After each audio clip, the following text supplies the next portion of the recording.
All right, good evening, everyone, and welcome to Green White Checkered TV. Race number 5 of our 12 race season just crossed the halfway point of the regular season. So we're at race number 2 this season at Atlanta Motor Speedway. And right now, obviously, first off, I got to give a big thank you to Boomer Logan for covering for me last week, I should say, on Sunday night. Was under the weather. He hopped in and did a great job. So Boomer, as always, thank you so much, man, for all your help and everything like that. And yeah, so we're back here at Atlanta, 90 laps here tonight. Looks like you got about a little over 20 trucks here taking the grid.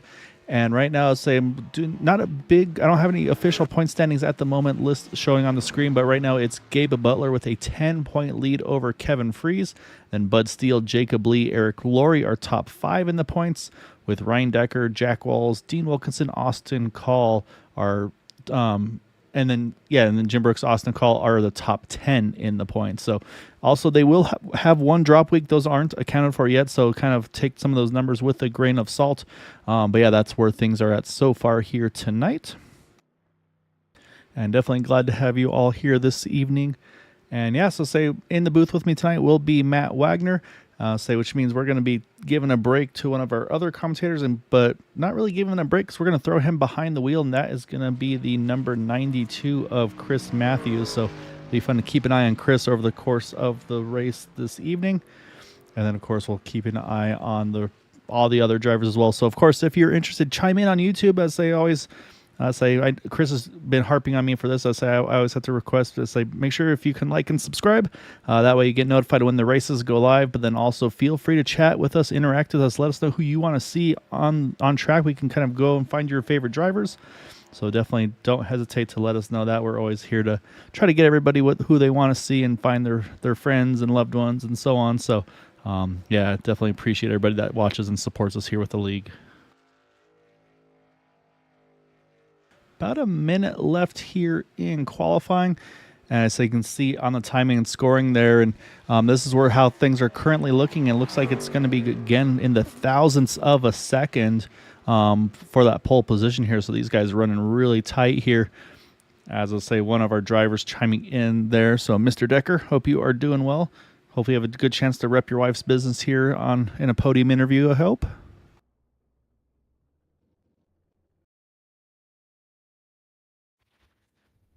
Looks like nobody else is on track.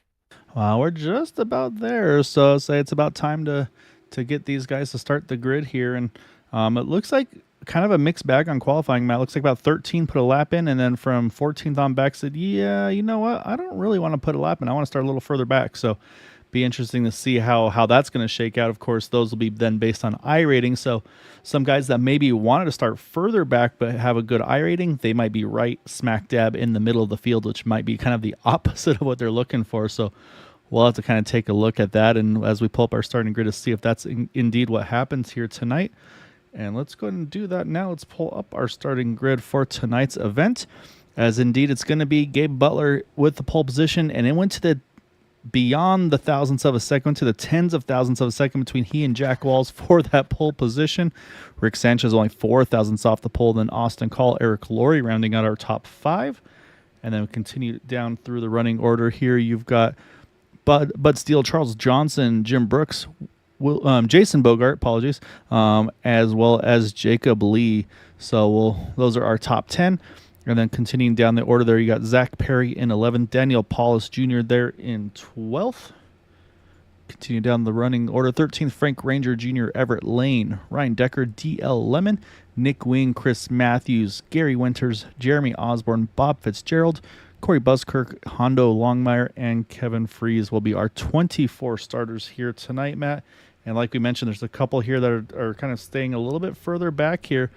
And I did hear one driver key up during practice making a potential strategy call. They had mentioned they're considering starting from the pits, and we'll see if that comes to fruition. Because if it is indeed what they do, it's going to be that truck that would be normally starting.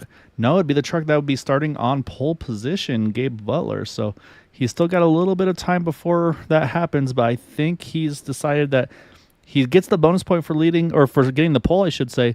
But then I think he's going to go ahead and try to start a little further back. And then with Kevin Fries starting shotgun in the field, maybe Kevin rolls back and picks up his teammate there to work together to kind of not lose too much time. So be interesting to see how this all pans out. Also seeing Chris Matthews has yet to grid as well. I'm a little more nervous about Chris there because he's starting in 18, so he's got a long pit road to drive through before he would have a chance to get There, into he's that graded. draft. He's graded. Oh, he's cutting it close there in that number 92 truck. Yeah, it was. So yeah, so that's exactly what's going to happen here. Gabe Butler is going to start from the pits. Do you see there's the truck in the pit stall? So that's the strategy right now for Gabe. He said, you know what? I want to start from the pits. I feel like this is going to be a safer place because, I mean, this is a 1.5 mile oval here. Obviously, got reconfigured recently, and it's some mini super speedway, and it's pretty intense. And so I actually don't really blame the strategy here. Kind of playing it safe early on. Hearing fuel mileage in the low 30s, so should be a 2-stopper on fuel. But tires, this is one of the tracks that tires actually will matter. So be very intriguing to see how this is all going to shake out for the strategy side of things. So yeah, I'm not a fan of this configuration one bit. That's just my opinion. I know recently NASCAR has actually moved pit road to the backstretch. Starting in the backstretch. I wonder if they're going to do that in the near future here on iRacing. I would be interested to see if they do that in the build as well. Right now, they do not. The only rule we have here with Area 51 is they just need to call their pit stop entering turn 3, and then they can still enter off of 4. That way, it gives the drivers some room and time to react. So we'll see if that comes into play tonight. We say obviously the goal for these guys is they always want to get a green flag pit stop in, really starts to separate the field. So we'll see though.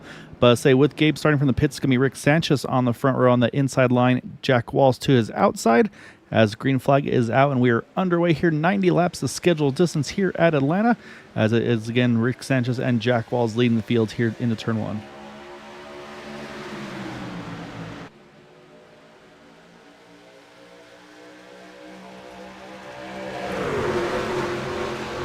I see Gabe Butler rolling out of pit road as we just talked about. He's going to actually have Frank Ranger not too far ahead of him, so that actually is a good break for Gabe, as well as say Kevin Freeze probably will roll back to pick him up.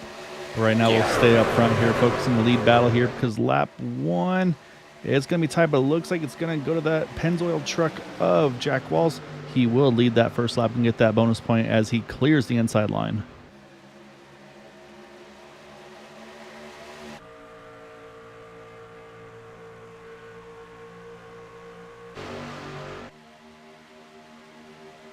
So right now they're pretty aggressive here in row 2 there, or the second row line I should say, with the 64 and the 6. Bud Steele giving Austin Call a good push there. Almost a little bit of bump there through 3 and 4. I think Austin's going to get the lead this time by. Indeed he will. So give Austin the point there. I say his kind of timing scoring me a little goofy here, showing Frank Ranger is kind of bouncing around there. But so yeah, Austin will lead lap number 3 here. As right now, these guys are pretty tight on top of each other. This is where I start to get a little nervous myself personally when they're running right on top of each other like this at a track that is as difficult to race as it is here. Yeah, we raced here a couple of times, but it is very, very sketchy on the front stretch between the apron of the racetrack and the embankment of actually the tri-oval. It's pretty scary. If you get on that apron, just be careful when you come back up. It'll shoot you up the track. Yeah, and that's exactly it. It's just trying to catch these trucks. And I think we'll see probably a fair bit of time. These guys are just going to be pretty patient, I feel like, early on, not really push the issue too much. Obviously, if you look at the seams of the track, Matt, you can really get a good view of the 3 lanes that this track has all the way around, sometimes 4.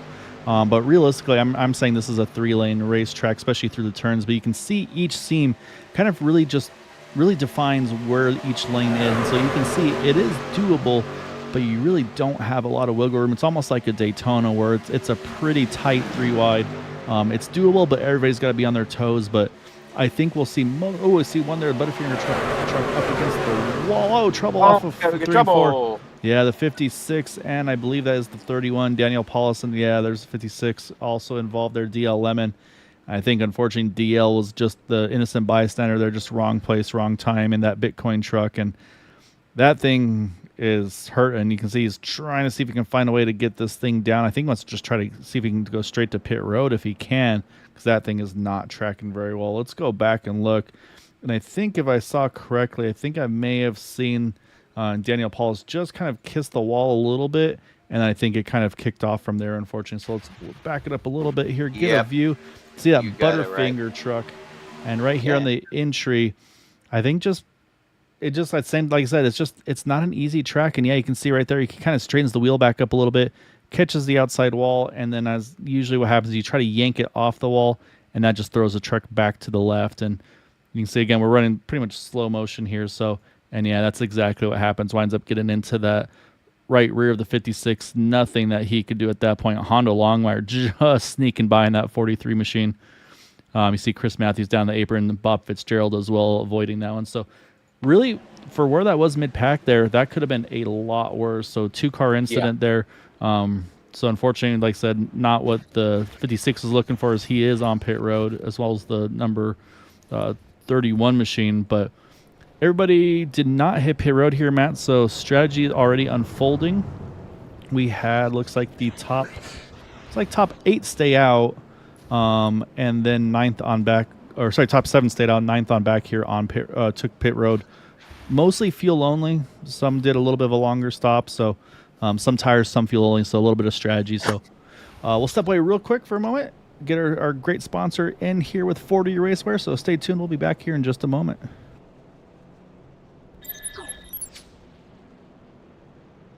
40 Racewear, makers of the ultimate sim racing shoes and custom apparel designed for sim racing by sim racers. 40 racing shoes are engineered to connect racers to the pedals in a way no other racing shoe can, all the while giving you the comfort needed to complete those double and triple stints. Visit 40racewear.com and check out the latest sim racing products that let you connect to your sim.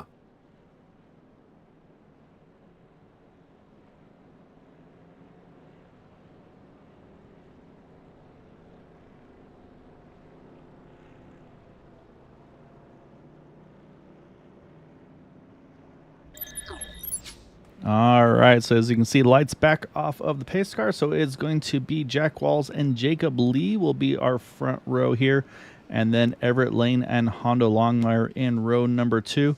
So that's really shake up the order, because right now, Matt, other than Jack Walls, everybody else has almost 10 positions gained a minimum. Jacob's at +9, Hondo +20, Everett Lane +10, +11 or so, and then Corey Buskirk, Jeremy Osborne +15, +16. So pretty much that top 6 here all stay out. I'm showing it's showing Frank Ranger is also staying out in the 17 truck, but he didn't pull up as far forward as some of the other guys there. So we have a pretty big split here of tires, fuel only. Rick Sanchez did fuel only, along with Charles Johnson, Bud Steele, Jason Bogart. Or I'm sorry, actually Jason Bogart, the first to take 4 tires in that 10 truck. Ryan Decker took fuel only in that 48 machine. So yeah, a pretty big mixed bag of pit stops here. And then a few topping off there as well with Austin Call, Kevin Freeze, Gabe Butler and company. So we'll see how this is going to kind of shake out here, pan out with the strategies. It's still early. I'm not too worried about the fuel mileage. I think it's still, no matter what, here a 2-stop to the end. So yeah, I think right now it's just, I think everybody's just trying to figure out where they feel like there is their best place to be. So we're going to hand it back over to the 83 of Jack Walls. He has control on this restart. So once that pace car is off, he can go as early or late as he wants. But he's going to wait for that green flag to fly as we are back underway here, starting lap number 9 of 90.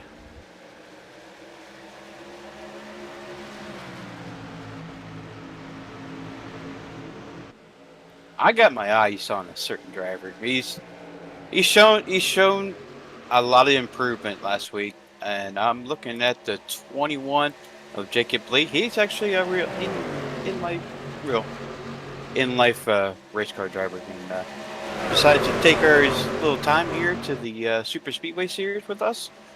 I know he's teaming with Londo Longmire here. Oh, we got a yellow. Oh yeah, I see 2 trucks towards the back here. I think, it might, as I see Chris Matthews on pit road. I also see the 31 once again having some troubles here. Not sure if it's related to it or if they were trying to avoid that incident. So let's go back. Let's take a look here. Because it does look like it might be around Daniel Paulus here once more. Let's go back and take a look. Let's go ahead and change. Wow, that was a big net code. Yeah, you Wow. see the 31 here. Holy moly. And Yeah, there's no contact still. And then the 31. Oh, that's a weird one. But unfortunately, 31 getting more contact here. You see Kevin Freeze able to avoid down on the bottom. And I think is where you're going to see a handful of trucks here try to make the avoidance here. And then somewhere in all of this, yeah, here comes Chris Matthews. There's a 56 of DL Lemon. And Chris just decides, you know what? I think the pit road looks like the best place to be there. So he's just going to go down pit road to avoid that incident there. So Yeah, I don't blame him. No, definitely no. I think that's the right call there. So that puts us back under yellow here. Quick yellow here. And everybody's trying to get reorganized. And that's going to change some strategy here. You see right there, Jacob Lee, Honda Longmire, they both jump onto pit road quickly there. And I don't believe anybody else involved in that one. So it looks like it really was just the 31. And I think he may have retired from the event. Bob Fitzgerald here, a little bit off sequence. I think he's kind of caught a couple laps down right now from just some issues he's had so far with during the cautions. I'm sorry. But I believe DL Lemon here should get one of his 2 laps back, so big break for him. I'll say, unfortunately, the first incident with the 31 involving the 56 cost him a couple laps. Now this one going to get him one of those 2 back, and it looks like that should put he and Bob as both trucks being just 1 down here. And still 4 trucks here, or actually 5 trucks, Matt, that have yet to pit. Jack Walls, Everett Lane, Jeremy Osborne, Corey Buskirk in the 998, as well as Frank Ranger Jr. in the 17. I'm showing those 4 trucks have yet to pit in this race. So again, like I said, a lot of strategies kind of unfolding here. And then for those that did pit there, Jacob Lee, he looks like he went fuel only in that 21. Ryan Decker, fuel only. I'm trying to find Hondo. Hondo's a little bit of a longer stop, about 9 seconds. So maybe fuel only, or maybe maybe right sides, or I'd be curious to see. And because they do have reduced tire limits in this race, so I think they have 4 total sets of tires available to them. And with these kind of quick cautions we've had so far, really shouldn't be much of a tire issue as of yet. So I don't think we'll see too many people too worried about their tires to the end of the race at this point. But I still do think we're in that window of still being a 2-stop to the end. As you see, Gabe's going to go ahead and take a splash here as well at the end, coming to that 1 to go. I can confirm Hondo took left sides that time. Oh, see, that's interesting there. So left side. So in iRacing, stereotypically, right side tires will free up the car or the truck. Left sides will actually tighten it a little bit. So maybe Hondo feeling like he's a little bit looser than he'd like to be. So that could be one of the decisions of why he's switching over to the lefts there only.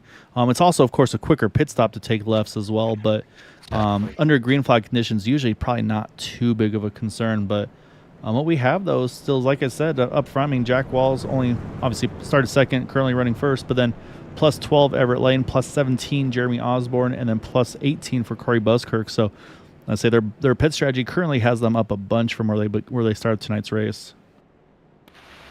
Still minus 16 for Gabe Butler. I'm on a scale of 1 to concerned. I am not concerned. We know. And look what random. He's got Kevin Freeze in front of him, Eric Laurie behind him. I mean, he's in the perfect little window here for that 88 truck. By the time we get to that final pit stop, he'll be in contention for this thing because he's got a strategy and he's sticking to it. I'm not too worried about Gabe here. No, not at all. We're about to go back to green flag racing. Yep, about to get back green here. You see a little bit of a gap there between that 17 and the 6th. So usually drivers kind of chime in and say, hey, let's close that up, because you always want to make sure you have a little bit of a closer gap so you don't want to risk kind of falling too far back. But there they go. Once again, Jack Wall's a great restart here. He's going to easily clear that second line. Actually, it was Jeremy Osborne almost maybe in the wrong gear, it seemed like there. And I do believe Atlanta, you kind of can bounce between first or second gear on these restarts. So I wonder if maybe Jack went ahead and tried that first gear start, and it looked like if that was the case, that worked very, very well for him. And now he's got the push he was hoping for from Corey Buskirk, apologies, in the 998. But man, Everett's got right now big help from that 510 as well. Bud Steele just kisses the wall there in 3. Hung on to it somehow, but that was a close call for that 6. Just a flesh wound. And I am showing the 92 on pit road here. Those Jack and the 510 really close to each other there. I think that might be that going down pit road to avoid the the incident there, which if that's the case, that's unfortunate. I feel like that should be something that's clearable, but again, though, I'm not in communication with the admin, so I don't know fully what's going on, but so he's going to serve a quick penalty here, which I think will put him, will easily put him 1 down. But right now, a little separation here, Matt. We've got Jim Brooks here right on the back of this pack, then about a half a second to Zach Perry, which still in the draft, but has a little bit of space between him and those trucks in front. Not a bad place to be, really, as he's got Jason Bogart giving him a nice push down the back, and looks like right now they're going to hold on to that position there. Now kind of close that gap back up. And then same thing with Kevin Freeze on back. They've decided, you know what, let's play it a little safer here. And they've definitely rolled off almost about a second here. And I have a feeling this is managing your stuff here. Make sure you keep those tires in check. Yep, I was about to say that.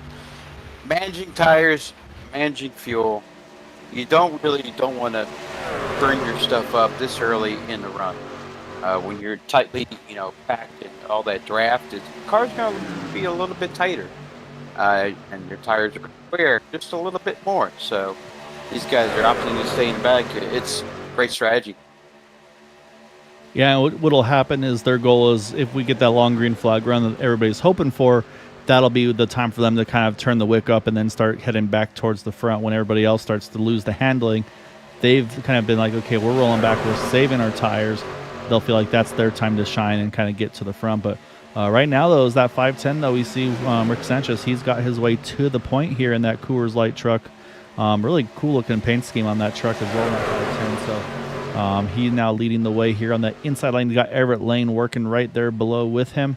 And then to his outside, you got Bud Steele. And then, like you talked about, those two guys that were up front, pitted, and now they're right back up front again. Hondo Longmire, Jacob Lee. They're trying to work that second lane as well.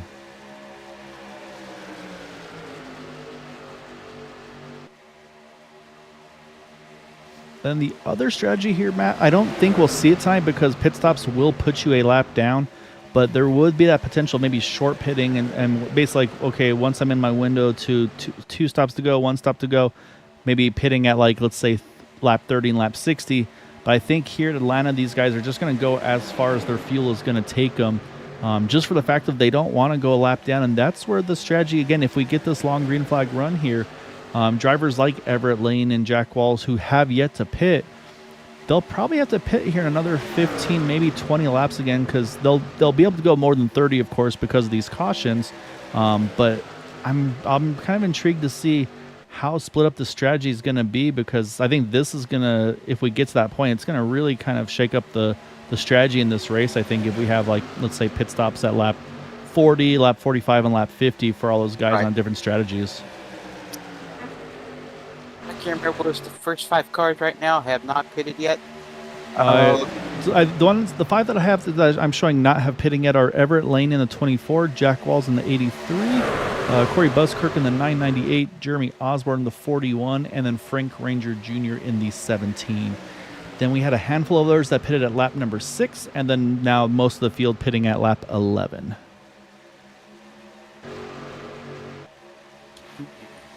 So yeah, it'll be a couple lap swing for everybody here, but yeah, it'll be a very intriguing point because it'll be one of those situations where not everybody has to pit at that same exact point. So I like the strategy to see kind of which way is going to be the way that goes. Of course, it all depends on it going green, but you might see where some of those guys like Everett Lane, he might want a caution here in a handful of laps to make sure he doesn't have to pit under green and risk that being trapped a lap down and have to possibly take that wave around. So it'll be interesting to see, but right now, though, these guys are holding pretty steady 2x2.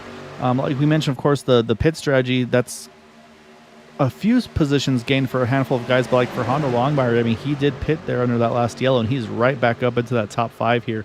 So we're going to hop on the roof of that number 43 truck as he's going to try to push that number 6 of Bud Steele here to the point.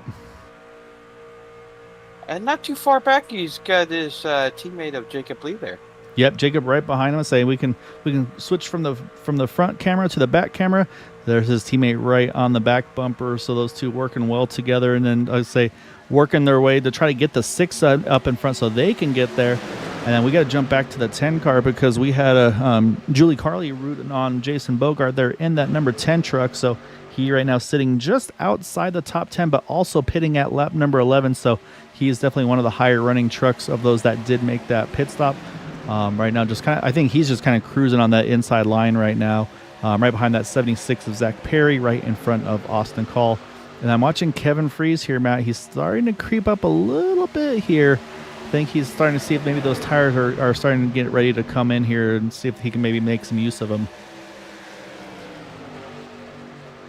Or he's probably getting ready for preparing for his fuel window when the pit. I think Kevin's going to run long. What do you think? Yeah, I think Kevin's going to run long. But what I know about Kevin, though, is while everybody else is going to be a little hesitant to hit that third lane, Kevin's a fan of that third lane. He'll go there. Right now he doesn't have the help to get there, but I think he's going to probably be one of the first to make that third lane start to form.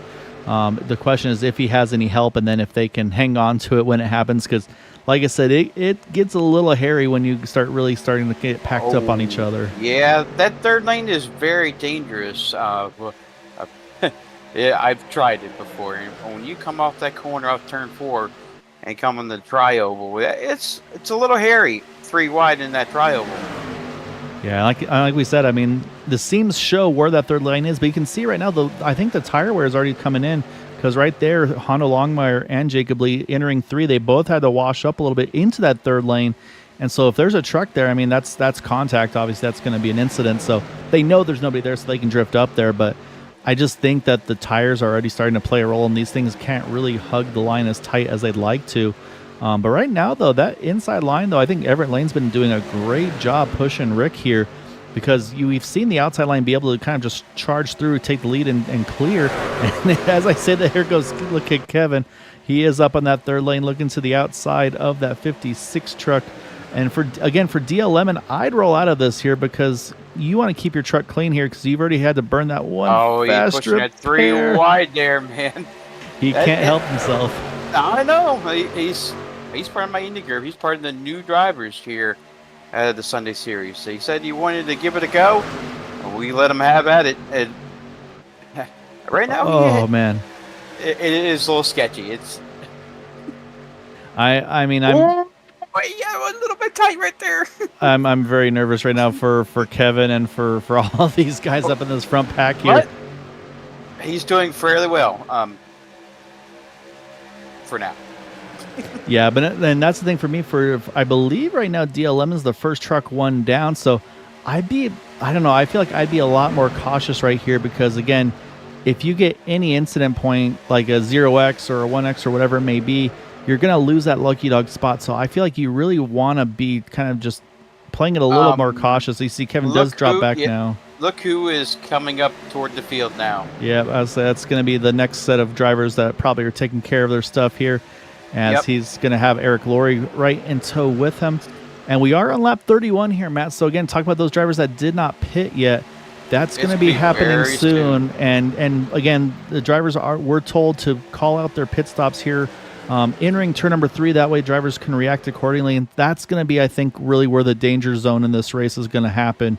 And like I said, right now, Everett Lane, he's one of the first ones up there that will be probably one of the first ones that has to pit, along with Jack Walls in the 83 right behind him. So I'm keeping an eye out for those two. They'll be the first ones to duck off here, and then we'll see kind of, again, how long then we see the reaction from the others, as here goes Kevin peeking up top again.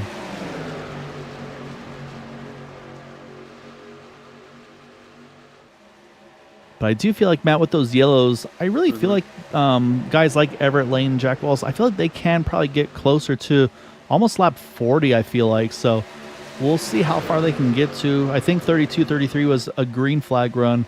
But I think, again, with those handful of yellows, they probably gained 3 to 4 laps. So I think it's going to be closer to the 40 mark. And like I said, I think these guys have to wait as long as they can. As actually you see Kevin Freeze here, he's going to jump to the bottom lane here. Yeah, I'm a little bit confused there. Well, I think it seems like the bottom lane is starting to charge a little bit better than the outside here. So I think he's just trying to work where the lines are going, because you can see Bud Steele's kind of fallen almost to the third car in line there, next to Jack Wall. So like I said, Everett Lane's been doing a really, really good job here of pushing Rick Sanchez to the front and keeping him there. And then, of course, the other thing is at some point drivers are going to start wanting to wander down to the bottom to be ready for pit stops for those that haven't pitted yet. But I think tires are starting to show their age and their wear. And I think these guys are just trying to figure out where they need to position their trucks here, but it's going to be a little scary here once pit stops do occur if we stay green. But man, we are bunched up as Kevin jumps back to the top. Yes, we are. And I just saw, yeah, here comes Frank Ranger Jr. He was one of those. He just hit pit road there. So he was a little bit further in the pack. So he's kind of no harm, no foul for him. So he's going to be one of our first to hit pit road under green flag conditions. Now, like I said, we just got to wait for a handful of other trucks here like that 24 and the 83. But so far, still no takers yet. So I'm just kind of keeping an eye on these guys. And it's kind of one of those things, watch up front, but then watching out back too. I'm getting some comms on the radio that the 24 car is pitting this time by. So watch for the field here. They'll probably start to move to that second lane if they can.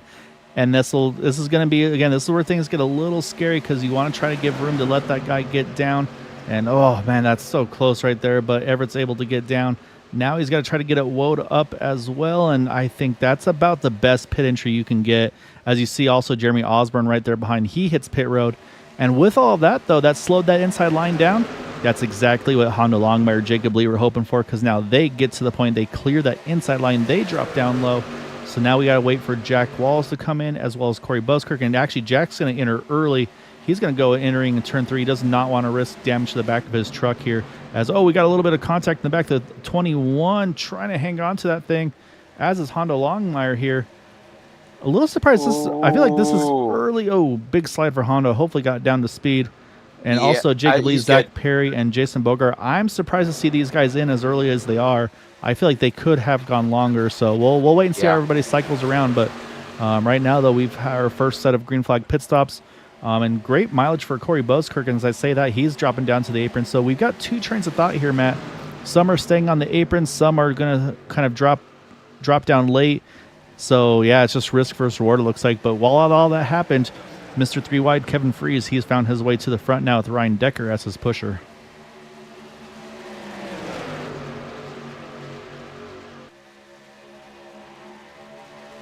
That was a really slow pit stop by the 43 and the 10. I'm watching 21, and he's coming just right off of pit road exit here. That's really slow stop. Yeah, I wonder if maybe some drivers opting 2 tires, 4 tires, and so on, potentially. But right now, though, let's say with everything cycling through, I believe right now we've still got about 13, actually, I think 11 trucks currently sitting on the lead lap here. DL Lemon is still right on the edge here. First truck one down, but it's about to, no, it's actually, that's Chris Matthews. Yes, again, he just hasn't had the luck here. They've gone green since he had to serve that penalty. So he's going to run up to the third lane. That's really, really respectful there by Chris. As I see a handful of others here hitting pit road. I see Bud Steele in there. Rick Sanchez also on pit road together. So they're going to come into pit here at lap 41. But yeah, I'm a little surprised here. I feel like some of these guys could have gone we got further. a spinner. We got a spinner. No, he's good. He's got it. We're still on the green. Jacob Lee lost it coming off of turn number 4, and he's able to corral that thing. And wow, what a save! Yeah, it looks like he's, like I say, he's off on his own, unfortunately. But right now, and you can see the smoke coming out from where that was. But right now, we continue up front here. So right now you can see on the timing and scoring right now. It looks like 9 drivers yet to make their pit stops here for this next stint. And again, I like this plan of going along here. I think the later you can pit under green, the better, because you don't know if Jacob Lee, if that spin would have brought a caution out. So I think you kind of bank on hoping for one. So I say, luckily for him, it wasn't one, but also luckily, unluckily for others, maybe that it wasn't. But yeah, so right now, I'll say these laps are clicking by real quick here, Matt. We're starting lap 43 right now. Jim Brooks now on pit road, as well as Bob Fitzgerald. Looks like good entries for both of them. A little lockup from that 51, but should be okay. And right now, you see they're now catching up to that 17 truck of Frank Ranger Jr. And you can see now that Chris has got some draft, he's right back with these guys. But now he's going to need some lucky dogs, unfortunately, to get back into this. So yeah, he's just hoping for the right breaks in this race that he just hasn't had thus far. But now the question is, how far can these other guys go here? The 48, the 25, the 9. It's just, it's all about strategy here. And I'm also watching pit stops. I see a lot of 4 tire stops being made here, Matt. So these guys are thinking, I think they're waiting on tires instead of fuel because they just feel like tires are that important in this race. So probably would think what happened with Jacob there. He probably took no tires, and that's probably why. I'm thinking, actually, I'm looking at his pit stop timeout. I'm showing 10.83 seconds. That Two kind of tells tires. me right side tires, which means that thing was definitely loose. Yeah, both tires have to come in now. I'm watching his car. He's all over the place. He's just trying to hang on to it. Yeah, that's all you can do right now is just try to manage what you have. But now we're just waiting for these guys to blink here for the last 8 here to hit pit road. You see Gabe Butler, he's kind of running the middle lane. I wonder if we see some drivers hit pit road now. And yeah, there you go, the 48 on pit road of Ryan Decker, Charles Johnson, Austin Call, Nick Wing, and a little lockups. But I think everybody gets in clean. Really good entry for those 4 drivers. And that's now going to leave 3 yet to pit here with Kevin Freeze, Gabe Butler, and Gary Winters. I believe Eric Laurie may have. I don't know if Eric. Yeah, something happened to Eric because he fell Gabe way and off them those are guys. Getting in. And yeah, here comes. Yep, here they come. Gabe say- and company. Oh, close call there with Chris Matthews trying to come in with those guys. Oh, Gabe, big lockup. Oh, goodness. Huh? Everybody big slides there, but I think they all got down to speed. Here comes Eric Laurie as well. This will complete all of the drivers' pit stops here. So I got to say here, hats off. All drivers here making a green flag pit stop at Atlanta. And at the moment, it's showing Austin Call as our race leader. He's still building up speed, so we're going to have to watch out the back of the 64. We'll see if he holds the point here after pit stop's complete. Right now he's showing in 5th spot, while Gabe, Eric, Gary, and Kevin are on pit road. And Austin did have an 11-second stop here, Matt, so that tells me 2 tires once again. So I'll have to kind of keep an eye on that. Oh, we got an incident on track. Oh, Hey, yeah, 6 of Bud Steele. Bud Steele. We'll have to go back and look. And so that was right during the pit stop cycles here. However, what I'm looking at here is Chris Matthews. He gambled, I think, on 2 tires, and he is going to be out in front of the leaders. So he's actually going to gain 1 lap over the course of that little pit stop cycle. So great job by Chris there. So let's go back here, though, Matt. Let's go find out what happened to Bud, unfortunately. Because obviously there was something going on there. So let's back it down a little bit. Let's find that number 6 truck. He's right behind the 510 of Rick Sanchez. Got the 24, the 9, and the 48 all together. And then it looks like a 12-second stop for Bud Steele, and he just gets loose. I think that's 2 tires. Yep. I think these guys are now going to realize. Oh, that's right a great across the avoidance by the 48. nose. That Oh, is Ryan Decker. Awesome. Maybe Wow. just a little bit of contact, but that could have been much, much worse for Ryan there as well. And yeah, you're right. That's some great avoidance by that number. Where did you go? I lost the car by that 48 truck. So we're going to jump back live here real quick. So just want to double check everybody's cycling around. And it looks like Kevin's going to take the point after all this. But yeah, let's go back here. Let's watch that from Ryan Decker's point of view there, Matt. Can we right in this cockpit now? I'm going to see if he actually took any damage. So we're going to hop on board with that number 48. We'll go at speed here. Yeah, just a little bit of a kiss, it looked like. And actually, I think we have a better view here. We'll do the roll bar. So that's going to give a better look.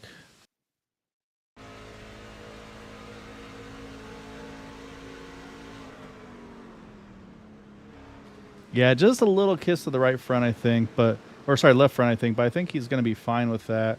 Oh, yeah. That's just superb.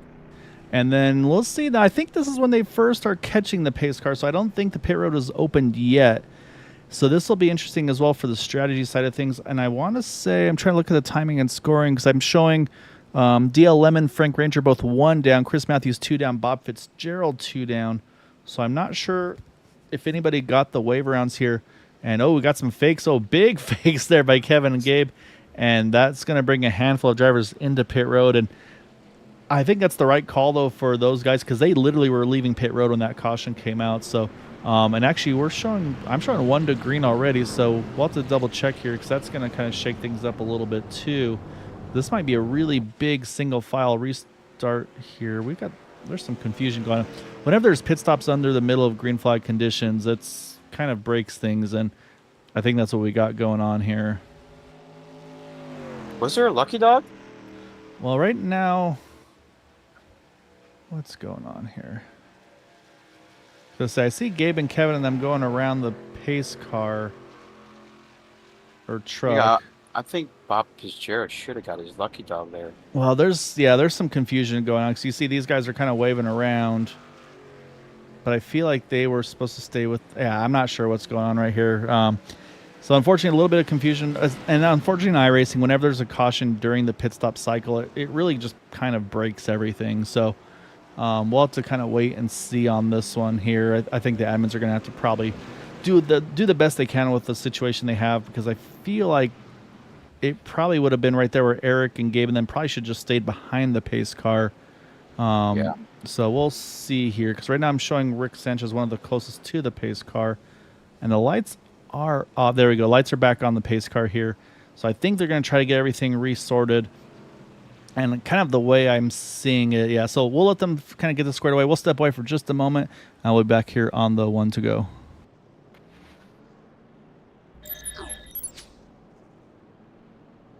40 Racewear, makers of the ultimate sim racing shoes and custom apparel designed for sim racing by sim racers. 40 racing shoes are engineered to connect racers to the pedals in a way no other racing shoe can, all the while giving you the comfort needed to complete those double and triple stints. Visit 40racewear.com and check out the latest sim racing products that let you connect to your sim.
All right, so I think the admins, as you can see, some drivers starting to cycle around and move forward.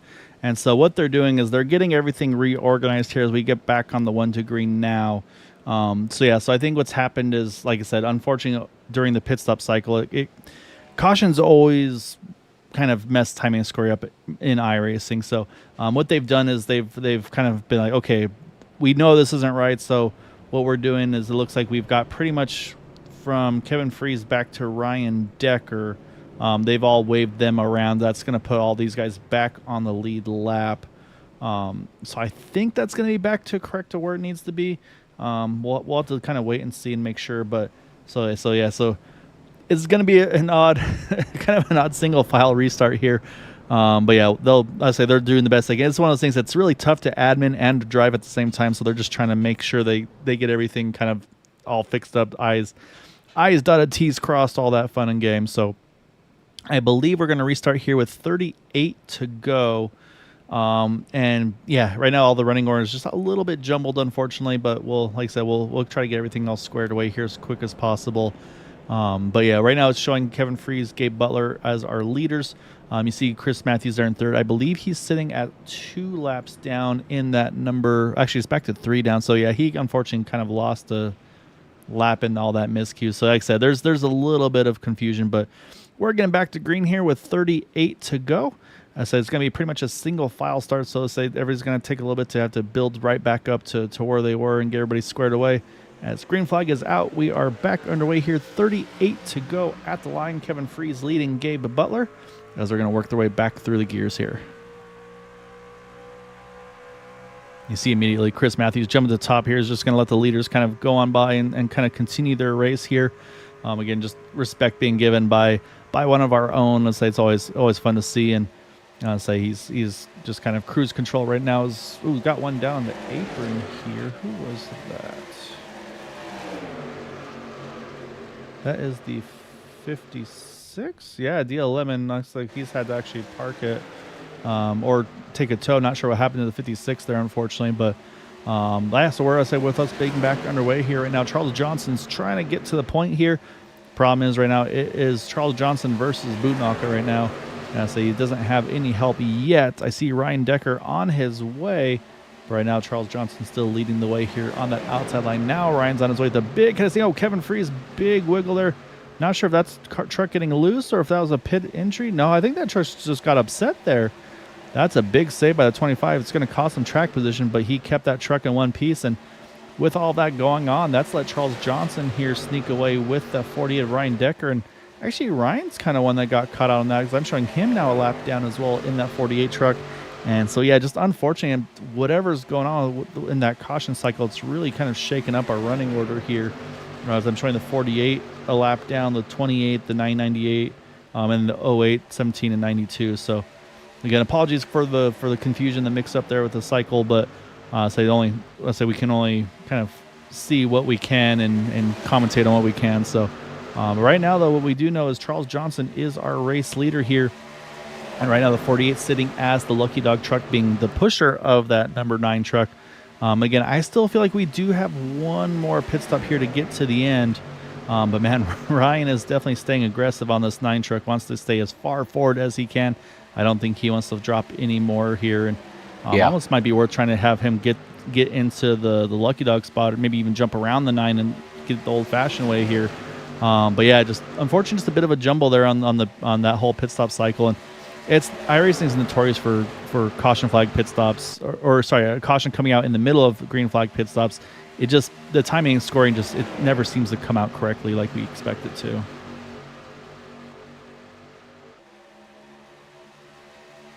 So, Matt, right now, everybody's kind of singled out here with everything that's gone on. I think everybody's just trying to, okay, take our breath, regroup, and here? figure out, okay, wait, where am I? Where position am I on track? Am I in a good spot?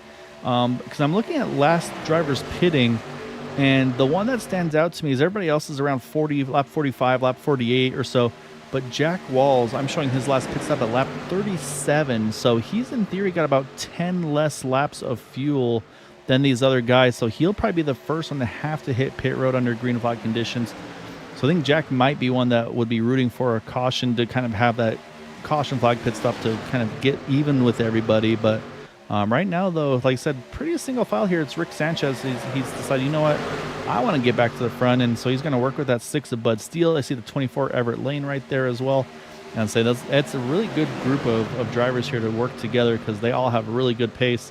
And I believe, well, actually, I'm showing Bud's last pit stop at 48, still being a 7-second stop. So I wonder if that's either left side tires or what on that one side. I worry about that. Remember how loose he was earlier. Yeah, he replaced the tires that he didn't do.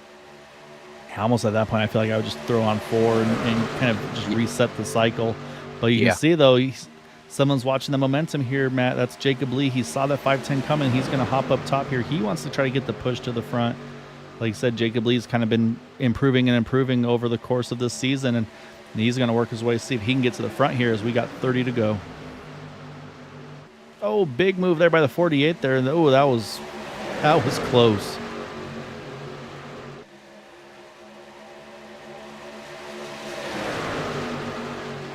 And it's just what we talked about, the 48 trying to maybe get his lap back the old-fashioned way. He's going to do that. There he goes. There he goes. And also moves Jacob Lee to the point now. So move that 21 to the lead. 48. Oh, was going to be on the tail end lead lap. Now might go back to the first truck one down because Jacob wants to go. He doesn't want to back it down at all. And so now the question is, Matt, we're in the window to the end. We know everybody can make it on fuel from here to the end of the race, plus probably, honestly, a couple green-white checkers. But again, though, if you short pit here, you're going to go a lap down. When do you blink? Because, again, these guys didn't pit that long ago. So this will be interesting to see. Do you go as far as you can and then take a splash? Or, yeah, I'm not sure what the strategy is going to be here.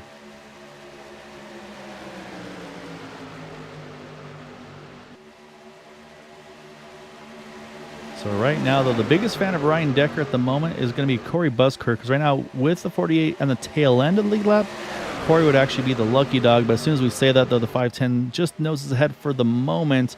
But I think Bud Steele's going to try to get that 48 back to the front here, saying it's a really fun, colorful scheme there for that 48 as well with Ghost Energy for that number 48 Ryan Decker. And right there again, he's still got just that nose ahead.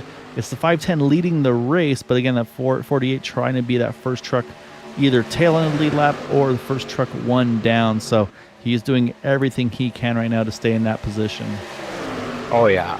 I wouldn't even move. I'd keep my truck right up there. And I want to say he's working with Bud Steele. I want to say they're in the same Discord, so I think they're probably within communications with each other. Yeah, they are. They're able to kind of chat and kind of like, hey, here's, like, I'll stick with you, and so on and so forth. So I believe it's the same. I know the 21 truck and the 43, they'll be working together when they have the opportunities. We saw it earlier tonight already happening. Obviously, we know plenty about the Bootnakas. The 25, the 24 will be together, the 88 and the 071. And then I'm not sure with Charles Johnson who he's going to be leading off with, but I know he's got plenty of friends here. We got some cars pitting there, Gael. All right, we'll keep an eye. We'll be ready to jump to find those guys. And it's going to be Charles Johnson, the first coming in, the 28, the 64. Wow. Look at these guys. That's some pretty good unison pit stops here.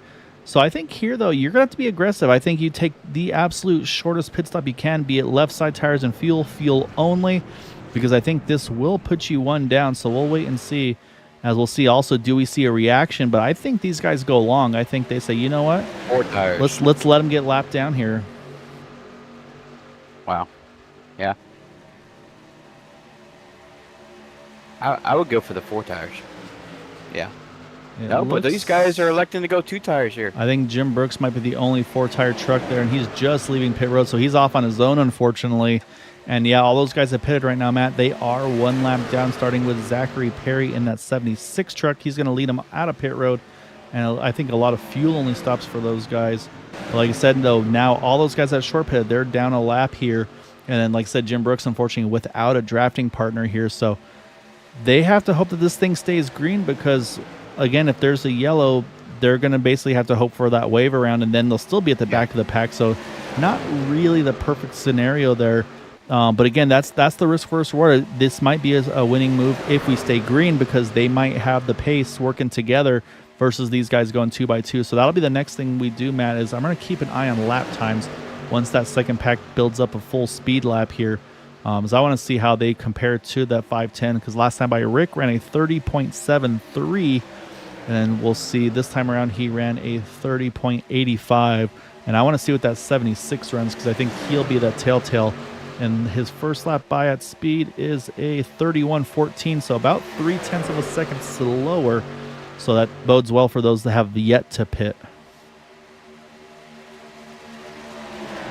I think this lap really will be the tall tale because I see the 10 really glued to his bumper. Yeah, they got to build momentum up, and yeah, I'm seeing a little bit of push from the 64 from the 9, and a little bit more organized. They want to get out as far in front as you can.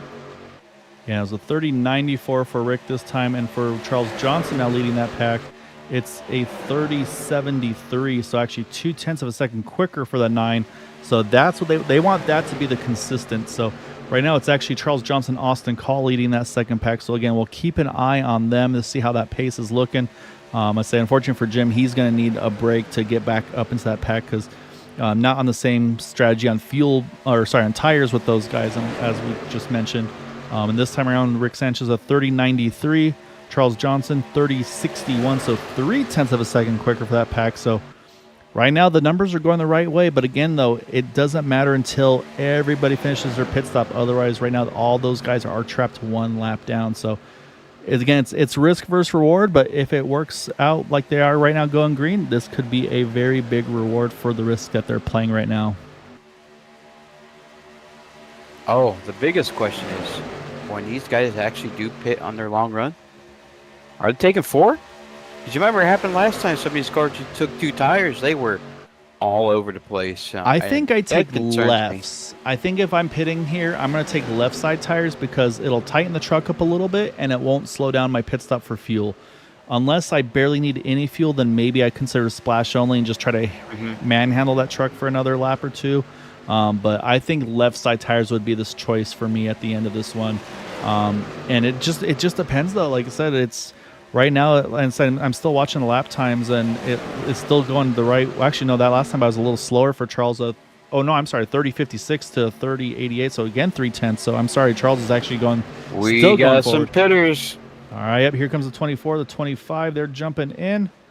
You see a couple going around there. So, and I think that's Everett Lane. Oh, Everett Lane, go, boy! Nice save there, Everett. Well, he didn't hit the cone, so I'm wondering if that's still going to be a safe entry now. So we'll watch the 24 CV comes out, but yeah, here comes all the boot knockers coming in together, as well as a few others. I see Gary Winters, Bob Fitzgerald, Jack Walls, and I wonder if they're watching that timing and scoring like we were, man, saying, wait a second, that second pack that pitted already is gaining on us. We got to react to this. And here comes the rest of them now. You see the 510. Oh, my goodness. 21 almost made contact on entry. Oh, Bud Steele, I think, may have got contact from Hondo Longmire. Oh, and yeah, Bud's up against the inside wall there. Hondo's trying to back it down to let him in, but unfortunately, Bud's going to catch the inside wall there. He's going to have to reverse and get back going again. So I think everybody blinked, I think, Matt, right there. I think those guys could have gone further, but they saw the lap times weren't in their favor. And Everett Lane, that is the save of the race right now in that pit entry, because right now he has come out with the lead, well, the potential net lead of this race. As you see, he and Kevin switching spots there. But here comes the momentum, though. Charles Johnson here is 64, Austin Call. They want to try to get around these guys before they can get organized here, as we're down to 16 to go here. So I was looking at pit stops. 24, right size. Same with the 25, the 88, and the 08. We got yellow flag is out. Yep. Jeremy Osborne, I think, maybe spun on pit exit. That's going to bring out the yellow. But that was after the pit stops had completed, so I think everybody is where they are going to be on track. And I believe that's going to put us with Rick Sanchez as the leader here, as you see the 41 grabbing gear and going again. So, Matt, we're going to have a shootout here with just around 10 to go. But let's go back and see for that caution. Like we're pretty sure it was that 41 here that had the yellow come out. So we'll focus on him. You already see him leaving pit road. And right behind him is that 21 of Jacob Lee. And these things are definitely on edge. And we talk about the banking on the track, but actually, there you see it's starting to break loose. There's actually some banking on the apron here too. You can see the seams there. It's the same thing. It's almost a progressive banking on the apron. And I'm a little surprised that brought the yellow out, because that wasn't really that bad of a spin by the 41, unless something else happened that we just didn't catch. But yeah, so that's going to bring out that yellow. We'll jump back live here with the 510 as our leader. And actually, look at this. We got a bunch of trucks hitting pit road here. I think they said, you know what, we're going to – that was a green flag stop plan. Now we want tires for the push to the end of this race. So these guys want tires here. But this could be a huge break for Jim Brooks, because, again, he took 4 tires. And, yeah, here he goes. He's going to blow by all of these guys. He was off that draft there, but he took 4 tires, as did Jack Walls. And now they're going to restart, looks like 4th and 5th position. Jacob Lee. Jacob took 4 tires. He's going to restart in 2nd, and he's still got really fresh tires here. So great strategy. It's risk versus reward, and right now that risk really rewarding Jacob Lee there. Gary Winters looks like, I believe Gary took a 2-tire stop. Rick, I'm not sure. He had a quick stop, may have been 2 or 4. Or sorry, 2 either lefts or rights there, or maybe even fuel only. But Rick said, you know what? I can't give up the lead. I want to stay out here. So I think that's the strategy for him. And then I believe the 998 here, Corey Buskirk, I think that got him his lap back. We'll wait and see. Yes, I believe that. So that's going to leave us 17 back to the lead lap. And yeah, man, this is going to get intriguing here.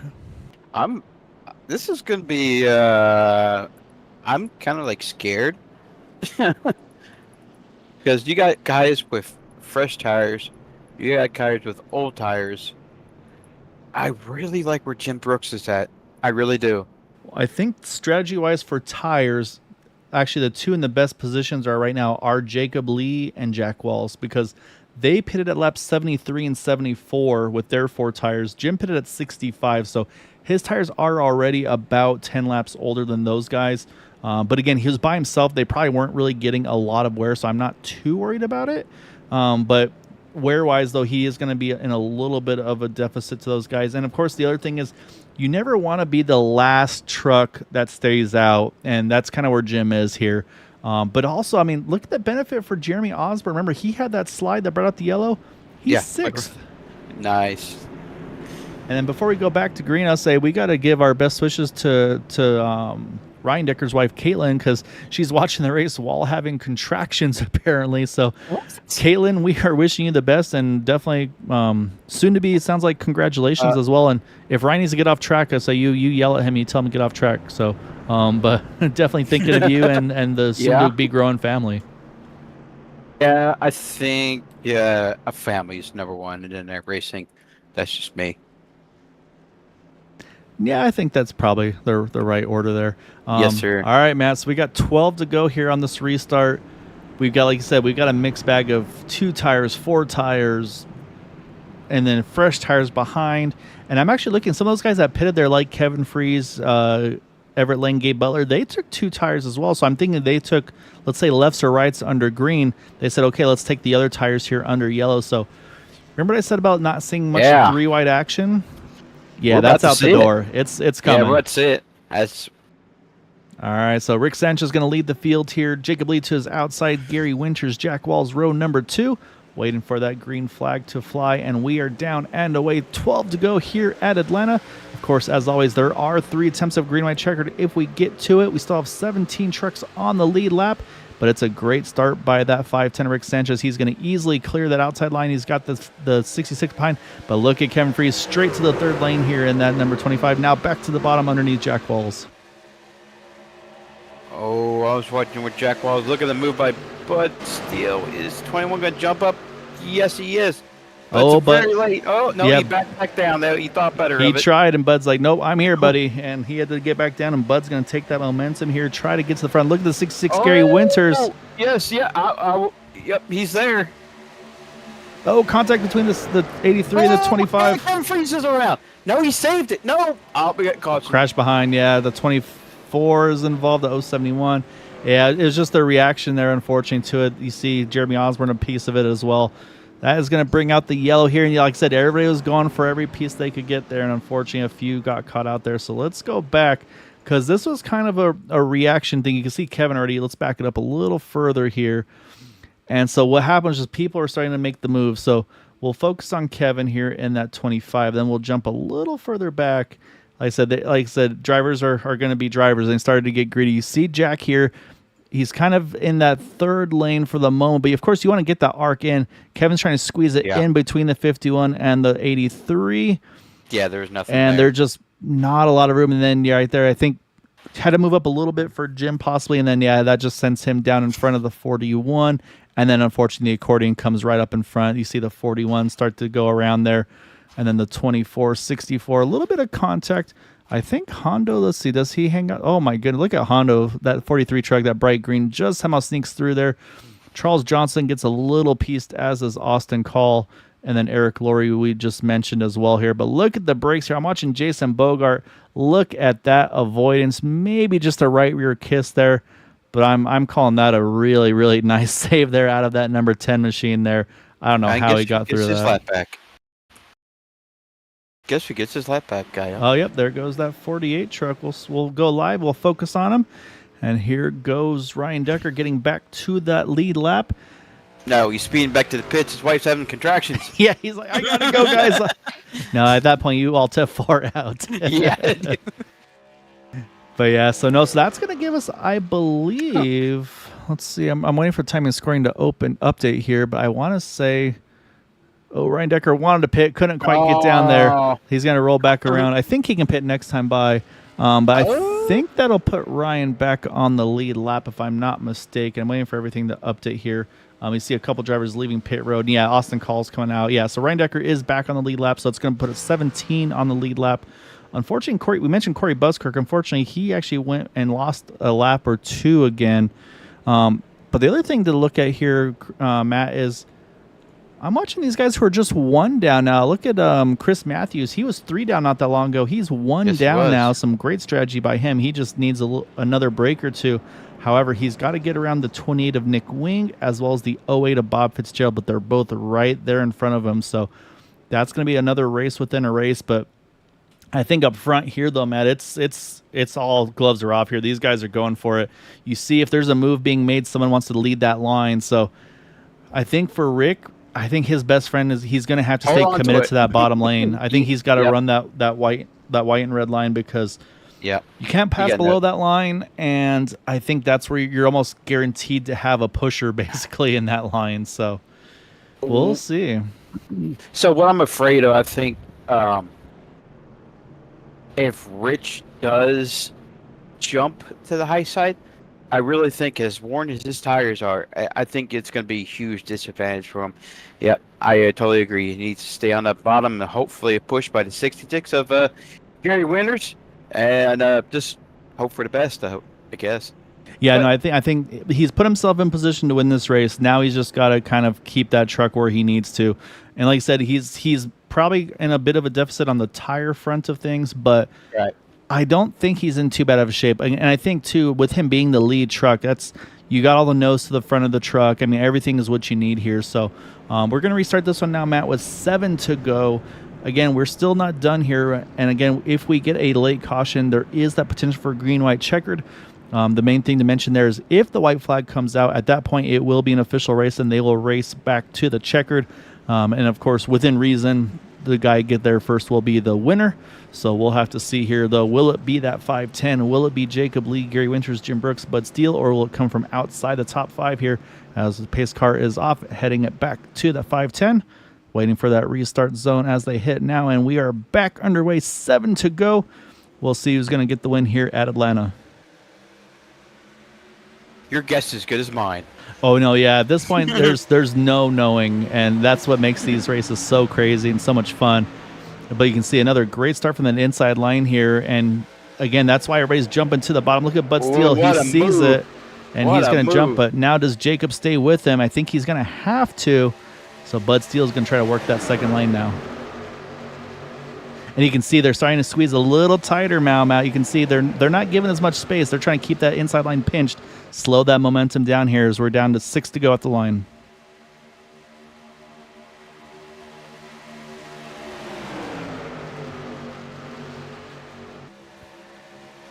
Oh man. You look at I'm watching Rick Sanchez's truck, it's washing up ever so slightly. Them worn tires and all these guys with all them fresh tires just oh boy. Man. Yeah, It's gonna be a close one. This is going to be fun. We're down to 5 to go here at the line. Everybody's still holding it even at the line. Rick's got it that time by, but I feel like the momentum is just starting to shift just ever so slightly to that second lane. You see one rolling out of pit road as we speak, but right now... I think you might say here, guy, I think the momentum is going to come down the backstretch. Nope. But a big push by Gary Winters on it. yeah, Gary is doing everything. And that's the thing you have to do is the person in front of you is your best friend because you got to push them. That's going to help you out. But we're down to it here. And right now it's still staying 2 by 2. Nobody's decided to try to go middle or third yet. And actually, as soon as I said that, here comes the outside line of the Taco Bell truck there. That is the 76 of Zach Perry. He's got the 10 of Jason Bogart trying to push him to the third lane. We'll see if they can get that momentum up. And that could... Now they're 3 wide now. That could slow the middle lane down. We'll see. But right now, though, Bud and Jacob here are locked on together as they hit 3. 4 to go here. 3 to go. Oh, 76 just got in the ball a little bit. He's fine. He's fine. yeah, great heads up by the 10 to get off the back of him, so no contact. We stay green, but Steele leads that lap there as we are down to 3 to go. Man, oh man. Oh, we got trouble in the back. Oh, Jason Bogart involved here. He spins it around. It looks like it may just be the 10. Caution is out, so now it's going to be about who was where at the time of the yellow. This will put us now, Matt, into green-white checkered territory. So let's go see what happened here, unfortunately, to Jason.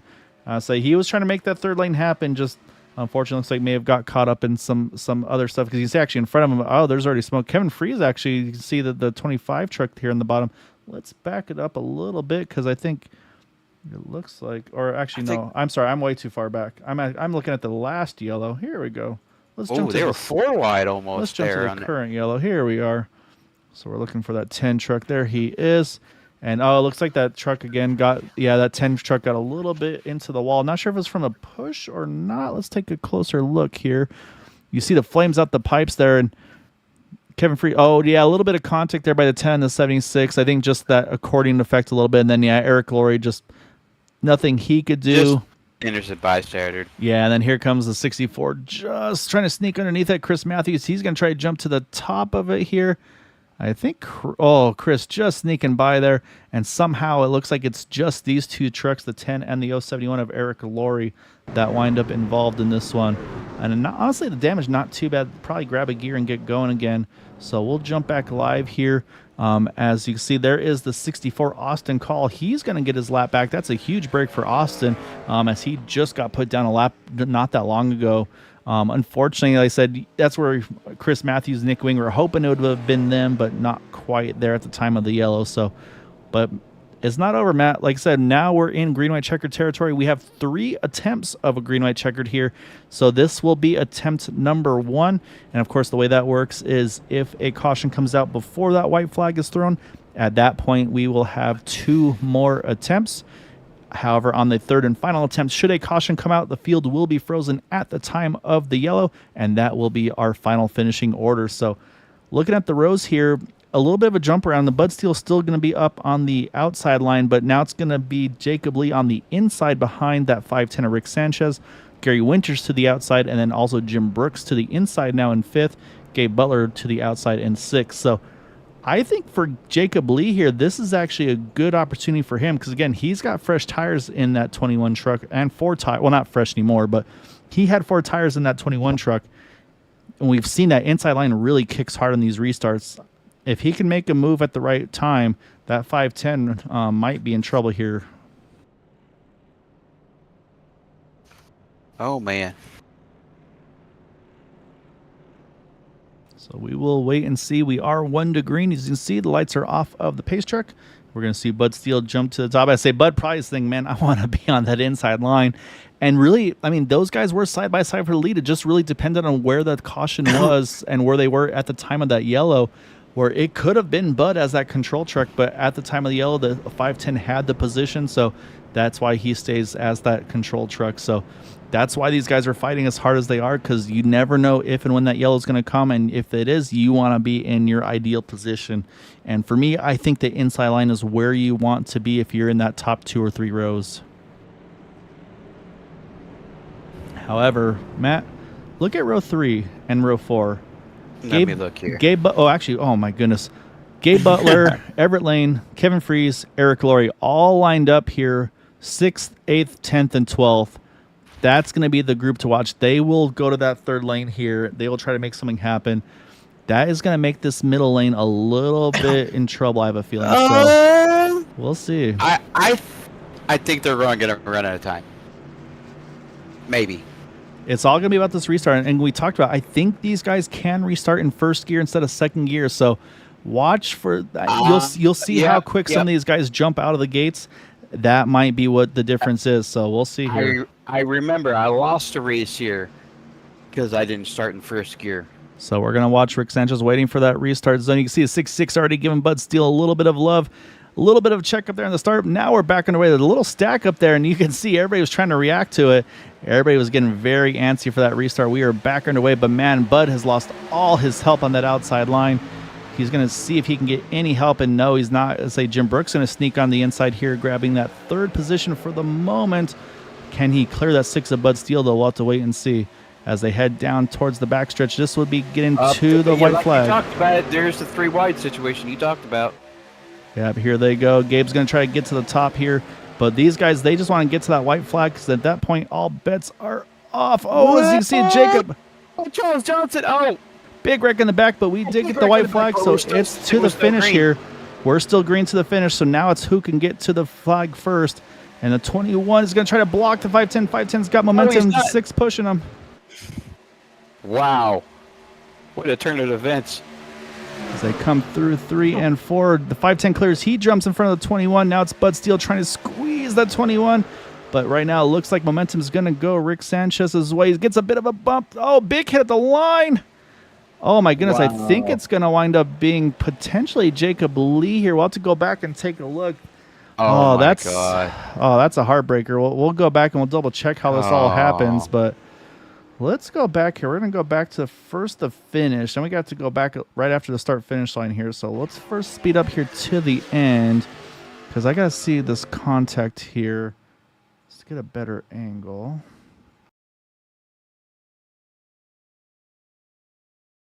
Oh.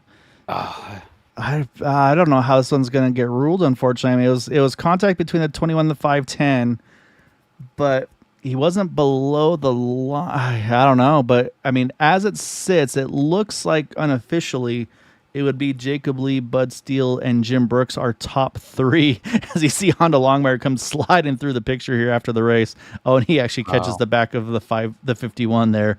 So I'm shocked. yeah, that's a wild finish here. This is what Atlanta does. But let's go back now to the white flag lap here, because this is also where things kind of kicked off initially. Because I want to watch this move, Matt, by the 21 coming out of turn number 4.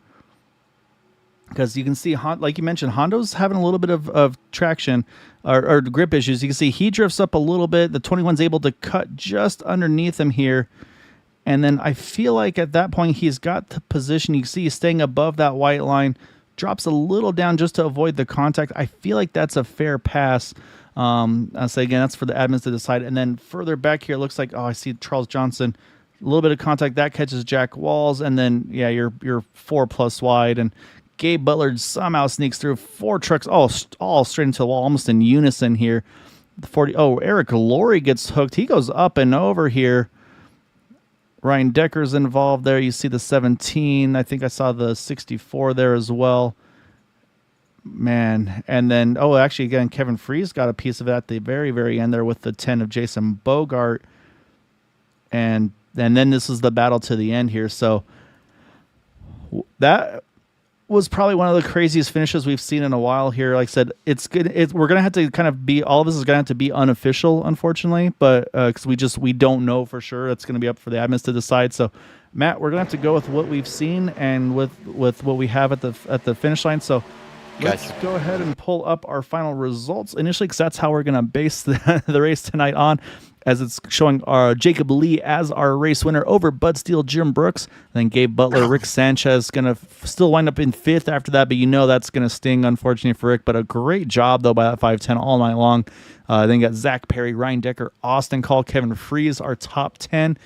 And somehow, even flipping up and over there, Matt, Eric Laurie still somehow going to wind up in 11th spot.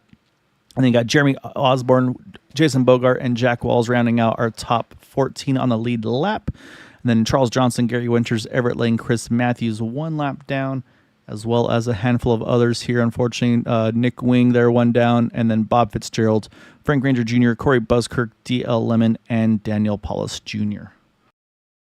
All right, so with all that chaos, let's go ahead. Let's get back to that white flag lap here. We're going to talk to some drivers, Matt. Mm-hmm. We're going to start with this nicely sponsored truck here in that number 51. And that is going to be Jim Brooks. So we're going to pull the old man on up here. And oh, boy. That was a wild one, to put it lightly there. I mean, it looked like initially it wasn't going to be a good night for you. At the last pit stop, pretty much everybody around you took fuel only. You took 4, and then you're kind of off on your own. But then the caution comes out. You've got 4 tires. You stay out. You get a ton of track position, and then you're able to kind of get through all the craziness there to bring it home 3rd. I mean, just take us through the race and take us through those last couple of restarts, because that looked pretty wild. Yeah, it was pretty crazy. Yeah, I got lucky with the caution coming out. They said when they took just 2 tires, they were really loose. It's like, well, hell, I'm just going to go ahead and get 4. And no, everyone else ahead of me took 2, so I got no drafting help after that. And then luckily the caution, and then it was just every man for himself with all the melee that happened. Yeah, it was. I mean, to me, this felt like probably one of the most aggressive races towards the end. I mean, moves being made, and then momentum shifts. You'd see drivers jump a lane to try to block that momentum shift from another driver. I mean, did it feel the same behind the wheel? Did it feel like it was as intense as up top here, or was it just maybe because of it being Atlanta, it just feels like everything's happening so much quicker due to the kind of the 1.5 mile versus the 2+ mile for Daytona and Talladega? No, it's insane, that's for sure. And it was being on the inside lane there at the end helped, so I wasn't involved as much. And then I know that Jacob got into Rick there a little bit, which gave me 3rd because Rick had a chance to get it all. But just Yeah, it was messy. It was a lot of mistakes were made there, it looks like. Yeah, I think everybody was getting pretty greedy at the end, but yeah, I mean you're able to, like I said, you're able to sneak through there at the end, grab that podium, and get the third place tonight. So I definitely want to give you the floor for any thanks and shouts for that third place tonight. Congrats to Bud for second. So the team did pretty well. Second and third, can't beat that. We both beat Gabe, so that's always a win. And thank you guys for covering the race. Appreciate it. And that's really about it. All right, well, great job tonight. Glad you're able to make it here, and it worked out to be able to push through and get this one in, because a good result for you. Yeah, well, thanks a lot. All right, so now we got to switch over to our runner up here in that number 6 truck. That is going to be the Jimmy Buffett Navy machine of Bud Steele. Bud, that was a crazy one tonight. That's about the best way I can put it. But man, you were going for it. You would try the top line. You were working the bottom line. I mean, it was at that point, the time of the yellow for that last caution. I mean, it could have been so close between it being you or being Rick there to lead that restart at the end. And yeah, I mean, just take us through the night, the strategies, because I mean, 2 tires, 4 tires, fuel only. There was a little bit of everything tonight, and it almost worked out perfectly for you there at the end. Just couldn't quite get the win, but I mean, to be able to come through here, I feel like runner-up is probably still a pretty good result for you. Oh yeah, I'm very pleased, but with the finish, but not so much with the race. I mean, I'm not sure what was happening with the yellows. I think I know some of the first couple ones, but I think that got straightened out. But I think in some cases, what I kept running into were, you'd get a big run just like you can do at a iRacing Super Speedway, where you're doing 10-mile-an-hour faster, and somebody, up in the top lane, and somebody jumps up and kind of messes your run up. But I guess, once you figure out, how the race is going to play out, which, it wasn't a fuel mileage race. It was try to make the best move at that last pit stop to set yourself up for the end. I tried taking rights one time. That's why I just lost it right there about mid-race. Luckily, didn't get a whole lot of damage. I don't think anybody else did. Ryan was right behind me, and he touched me a little bit, but I don't think anybody got hurt too bad. But yeah, just trying to once you get up front, trying to stay up front is the key. And then worked with Jacob there a while. He was pushing me and doing a great job. And congrats to him. I'm not sure what happened there at the end with Rick. A little contact there. I'm sure Jacob wasn't meaning to do anything like that, but I think he was going to try to push Rick. But just one of those pushes gone wrong thing. But all in all, made it to the front and finished up front, and I'm glad this one's over. Yeah, no, this was an eventful one for sure, and yeah, and also, I mean, I say I got to give you a thanks and shout out, because you're the one that caught my mistake on the lap counts for tonight. So luckily, you caught it early enough. We were able to make it a 90 lap race instead of 70, because those I think we needed that full 90 tonight, because it was, like I said, it was intense from the drop of the flag there. So thank you for catching that, Bud, and like I said, I mean, great job tonight on that runner up, and definitely though want to give you the floor for thanks and shouts for that second place tonight. Well, really, yeah. Thanks to all the teammates we had in there. I was trying to talk Jim into jumping up in front of me coming to the end there, but he stayed down. But great finish for him. And I'm not sure where Jack, and I don't know if Ryan ever got his lap back. And see, Jack wound up 14th, unfortunately. I say it was pretty wild there at the end. Yeah. But Ryan was able to bring it home in 8th, and then Austin in 9th. So, but yeah, All right. the last lap was pretty chaotic. You have to go back and take a Yeah. look afterwards. Oh yeah, I'll be watching here in a little bit. But yeah, thanks to all the teammates and especially you, Gael, for gosh, everything that you do and keeping Area 51 rolling. And thank my beautiful wife again. Just got back from camping and made it back. Tired as all get out, but yeah, we're doing okay. Yeah. So on to where we go. Daytona next. Daytona. Yeah. Yeah. Good race. All right, great job, bud. Look forward to seeing you again here soon, sir. Yep. Thanks, Kyle. Take care. All right, that leaves us one driver left to chat with. That is going to be our race winner in that number 21 of Jacob Lee. And Jacob, you and Honda were working it early, and then you had to work your way up there back to the front after some pit strategies, and then then it was just at that point it kind of felt like a no holds barred race there at the end with some of that racing. I mean, it was aggressive. It was almost like what you see on TV with the Cup guys and everybody kind of blocking runs and like, okay, I'm gonna try to jump in front of that guy and pick up that momentum. I mean, just take us through the race, and then that dash at the end where, I mean, how just kind of white-knuckled were you guys there trying to put yourself in the right place at the right time to get a good result, nonetheless, to be able to try to pull off the win here tonight? Yeah, man, great race overall. I think my heart's still pounding out of my chest right now, but it was definitely eventful there. For sure. There was a lot of blocks going on a little early, in my opinion. And I mean, there was one time I got up in front of, almost got in front of Bud, and I jumped down real quick because I realized there's no way I could have made that. And Bud, Bud appreciated me for that one. So it was great all around for our J&N Motorsports truck. Everybody worked hard, and we did what we could. And there at the end, I mean, first and foremost, I apologize to Sanchez. I had every intention on just pushing him straight to the win and trying to get me a P2. But coming out of that turn, his truck did this big blink, and I had no idea where he was until I was already on his bumper.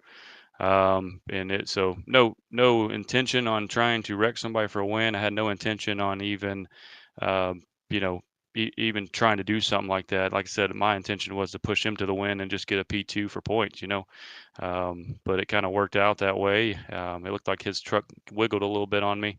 So yeah, definitely white knuckled. It's fun working with Bud Steele there. I'm brand new to this league. This is my first year around here, and it's pretty cool to get my first win here tonight. Hopefully everything works out and we'll be ready to go. So. Yeah, and the other one to mention though was also that the move before that, where you before that caution, I think it was where you actually were able to sneak under Rick there out of turn 4 because I think he was on older tires or maybe 2 tires, and just you could see that truck just didn't want to hug the bottom, and you made a really good move. Just weren't able to obviously clear by the time the caution came out, but you were able to get your nose underneath them out of turn number 4. I mean, how? Because that was, to me, that was a big move and a potential turning point in the race. I mean, how intense was that as well, where it's like, all right, well, I got the spot here and I know we're coming to the trial where things get really tight really quick. I mean, was that maybe one of the main parts where you felt like maybe the most on edge, or was that one kind of just like, oh yeah, that was a good move, I'm good to go here? Yeah, I mean, it was a pretty easy move. I mean, I guess you could say I was setting him up. I could tell that he was on older tires. I mean, I had 4 fresh, brand new tires, so I definitely had the speed and I definitely had the tires to be able to last the longest. I feel like I don't know where he was on tires, but I know I had 4 fresh coming out of there. And I just set in a great position. But yeah, I saw him every corner. I see him lift up and lift up and lift up, and I was like, man, if he lifts up too much, I'm taking it. Sure enough, coming out of 4 there, he lifted too much, and I was like, I have no choice. I got to take it. This is my chance. I mean, we're coming down, we're coming down to the end, and so I definitely took my shot. It was scary because he was starting to pinch down a little bit more, and I didn't want to go below that line because I don't want to get penalized for doing that. But I felt like I held my line pretty well, and I was lucky that he he didn't come down and bump the side of me or anything. So I think he realized that he left that lane open just a little bit for me. Yeah, no, it was like I said, it looked like a really good move. Matt and I went back and looked at it too, and it looked like I said, you were there, like you got underneath clean and everything. You were above that line and everything. So it was a really cool, it was a really good move. And like I said, just the race itself was intense from the drop of the green, man. So like I said, big congrats on getting the win. I know I'm sure you've got a really excited teammate over there with you. But I definitely want to give you the floor here for any thanks and shouts for that win tonight. Yeah, absolutely. I just huge shout out to Myco Plastics. They're out of Jacksonville, Texas. They're a sponsor on my truck here. Definitely WB Creative Designs. They are the guys that created this design that's on my truck. Phenomenal job. And I can't thank 2G Constructions, another transportation's another big company on board, and also my team, J&N Motorsports.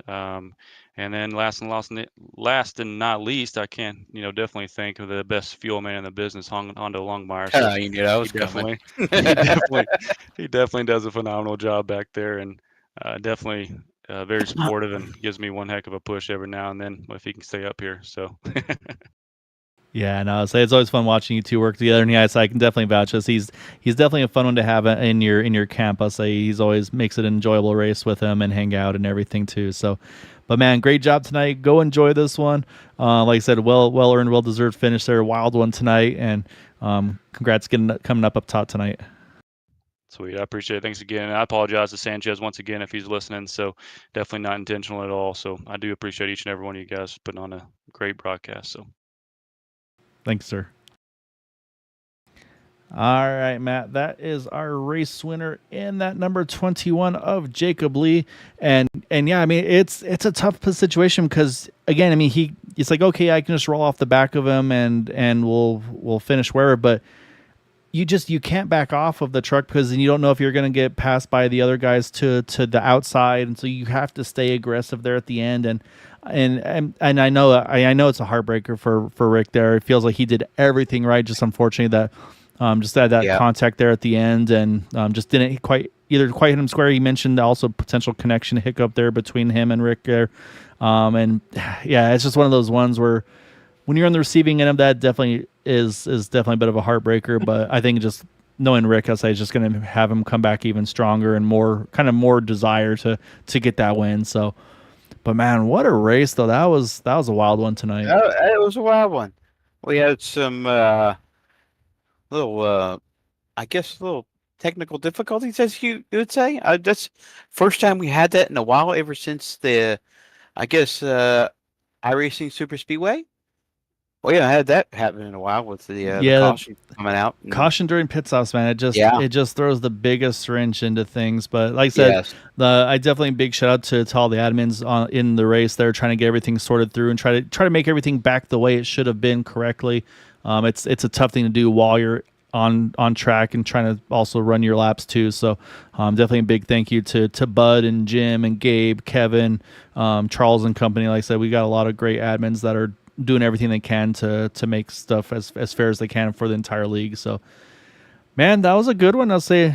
That being said, though, we are going to be off next week. I'll say this one's not a holiday thing. This is just not having broadcast coverage. So we're going to push everything back a week starting on Sunday night, next Sunday, as well as Tuesday and Thursday. We'll be taking those ones off and then back again the following weekend. So I'm going to pull up my little calendar here. So we will be off on the 8th, the 10th, and the 12th, but back on the 15th of October, which may be a certain podium finisher's birthday for those that are keeping track at home. But Matt, always a pleasure to do these with you, man. I had a lot of fun. And it's been a while. I'm looking forward to the next one. Say we'll be back on Thursday night though. Boomer Logan will be calling the shots, and we'll be back once more at Atlanta with these Xfinity cars.